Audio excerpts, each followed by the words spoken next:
Joint Entrance Examination Council Uttar Pradesh has released the application form of JEECUP 2019 in online mode on December 20th. The last date for filling the form is February 28th. The exam will be conducted on April 28th. Candidates who qualify in the exam will be considered for admission to diploma courses in polytechnic institutes in the state. Careers 360 brings you the stepwise process to fill the JEECUP 2019 application form. Click on the official link of JEECUP. Select the group in which you want to appear for the exam. Click on the New Candidate Registration tab. Fill all the registration details and then click on the Submit button.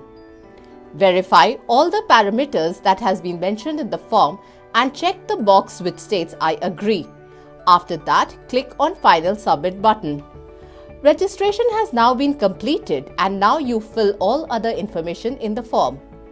Fill the application form and then click on the Submit button given at the bottom of the page.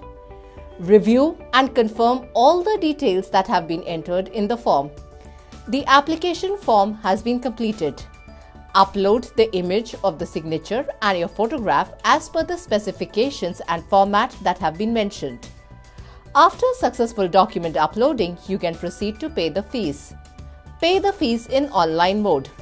Once you have paid the fees, the application process is completed and now you have to download the confirmation page. Like the video? Subscribe to our YouTube channel and stay updated on other universities and entrance exams. Follow us on Facebook, Twitter and www.careers360.com.